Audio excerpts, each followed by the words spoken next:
Well, kind of a cloudy day. It's not too bad in temperature. I mean, it doesn't feel bad. It's, I guess, in the 90s, but I don't feel like it's that hot. But when it's cloudy like this, I think it's just, it feels cooler. I don't know, maybe there's a breeze. Carolyn's been working in the garden. She's gotten overheated a little bit, so she's kind of taking a break. But this will be a slow day for the solar panels to charge, but I think they'll do okay. This morning, before the sun came up over the trees here, we were at 11 amps, so I'm sure we're up to 15, 16 amps. That'd be enough to get us through the day and night. The panels are capable of doing 40. I've been talking to you about the differences between preppers, talking about SHTF, stuff hits the fan, and living off grid. The one thing I've always noticed about the YouTubers, the preppers, SHTF, is they're always angry. I mean, they're yelling at the screen, name calling, cussing. They're very upset at the situation in the world because I believe they're scared. I got a comment yesterday. I want to read it to you. That's why I brought my glasses, so I apologize, but hard to read nowadays and without the old readers, I guess, huh? I didn't get permission to use this person's name, so I'm not going to, but it says too many preppers are going on what ifs and not focusing on what actually is needed day to day and how to be self-sustaining day to day. Too many variables cloud the focus on what really matters. So they're trying to prep for every situation and have everything at hand. I've talked to you a lot about this one prepper who was on YouTube trying to discuss how that they would hide their air conditioner when SHTF happens because they were worried that the police officers would see their air conditioner running or hear their air conditioner running. Bring an old lady who needs electricity for her oxygen mask or whatever into the house and say, you're going to have to take care of this old lady. So now they have another mouth to feed. They have to keep her cool. They have to give her electricity for the oxygen mask. And he was trying to answer the question how to hide the air conditioner, but he was talking about a central air conditioning. And he was saying, now when you run these off your solar panels, that you're going to have to hide this, and I got enough solar panels on top of the roof that I can run it. And well, first of all, I don't think he knows what he's talking about. A standard home does not have enough roof to put solar panels on to run a central air conditioner. You can't do it. There's just not enough sun in the day. Today, you wouldn't be able to run it at all. You'd be trying to charge your batteries back up today. It's just impossible. I got 1,000 watts. And when we were in the camper, I'd run this the smallest air conditioner they make, I think, 5,000 BTU air conditioner. We put it in the camper and we'd run it for a couple hours, 2 to 4 or something like that when it was really hot. We wouldn't run it today. Couldn't run it today. That's one of the things I always notice about people talking about solar panels. Oh, I got 1,000 watts or I got 300 watts and I can run the planet off of it. No, you can't, because you need to make sure you have enough electricity to get enough power on cloudy days. Yeah, when the sun's up, man, you can really make some energy, but when it's not up, you got to charge those batteries back up so you got enough energy to get through the night. And so that's how I know people are not telling the truth about their amazing solar panel system. They're just not designed to run the whole house with what you can put on your roof. It's supposed to supplement. Most of the time, it's grid tied, meaning you're still on the grid, and when you're not using much electricity and it's really sunny out for whatever reason, you can actually turn your meter base backwards. So the electric company is actually paying you. The problem with those is when the grid goes down for whatever reason, they shut your solar panels down too, because the linemen would have to get online. They don't want to be electrocuted by your solar panels. So it's not really a situation where you could use your solar panels in an SHTF because the grid gets down already, so you're down. You got to be isolated. You got to be self-sustaining. You got to get off the grid. Now, these people are always very angry. The thing I've noticed is I don't worry about things. I'm really happy here, first of all. I'm living my dream. I've said that a lot. And when you're living your dream and you're able to get away from things that bother you, then you don't have to worry about the things that bother you. While they're screaming about railroad strikes and hunger issues and shelves being empty and automotive's not making enough parts in China and all of it, they're just complaining about everything. They're screaming up and down. I don't care. I don't care if the railroad strike shuts our planet down for a year or 2 years or 10 years. I will continue on quite comfortably. I will have to make a little bit of adjustment because right now we do have some conveniences. We run the generator occasionally to run the well. I don't have to.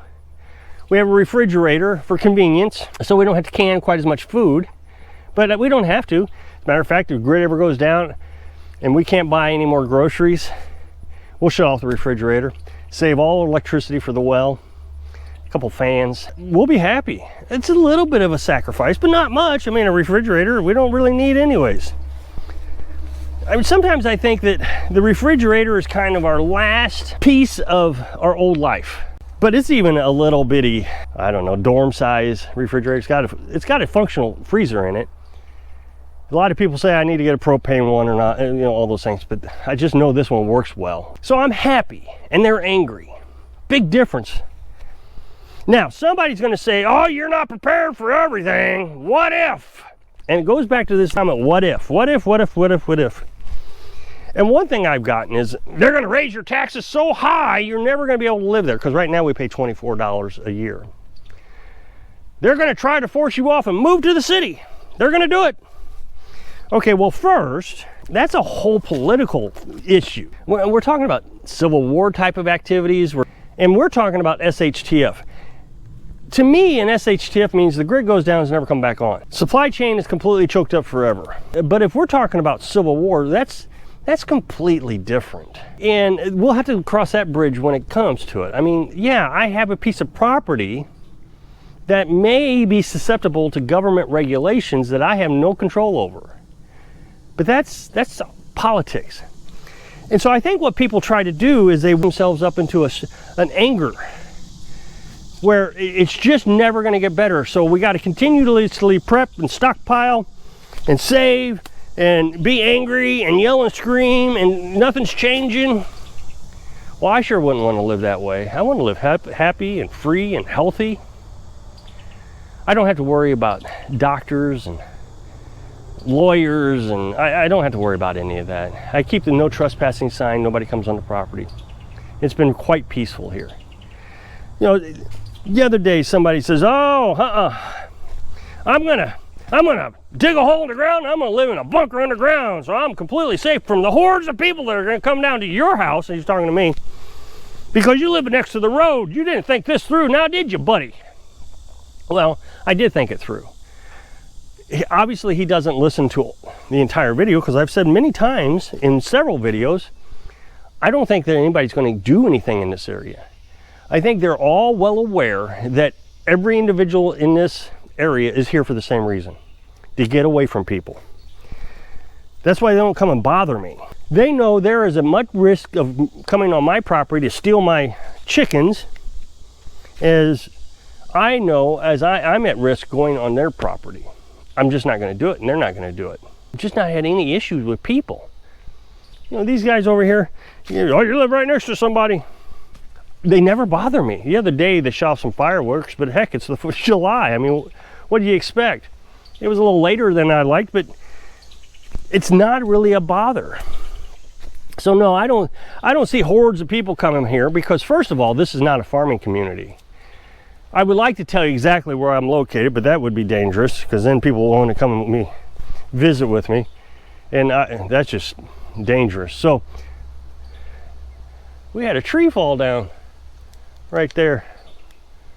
I haven't been back here in a while. I think, oh, that's Carolyn's tree. She had a tree that had purple flowers on it, and it was kind of broke. No, that's not the tree.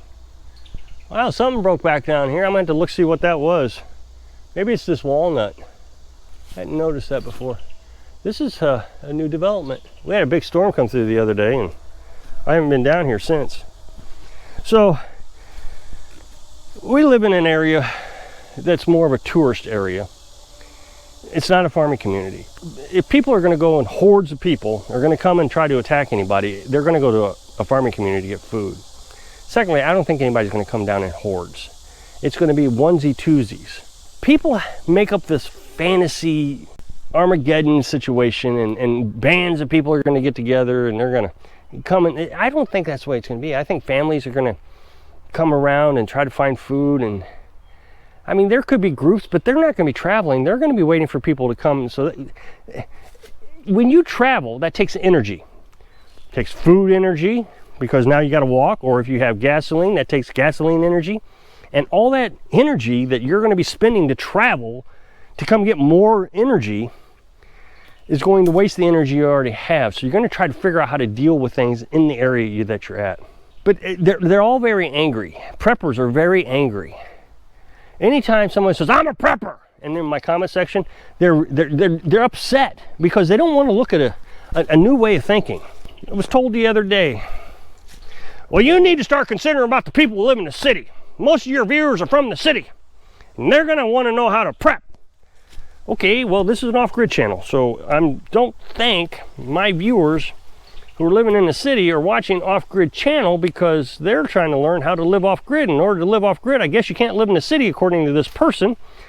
So if you're wanting to prep and stockpile, maybe you should look at prepping and stockpiling. Why are you angry? Why are you screaming at a guy who lives off-grid that I need to start teaching how to stockpile? I live in a tiny house. I can't teach you how to stockpile. Stockpiling means I got to have a bigger house. Bigger house means I got to have more electricity to power it. More electricity means I got to get off solar panels to get back on the grid. Getting back on the grid now means I have to be angry at everybody for the risk of the grid shutting down. So if you will you click that super thanks button down there? So I hope I can inspire you to find happiness so you don't have to worry about SHTF. So you can live your dreams. Thanks for watching.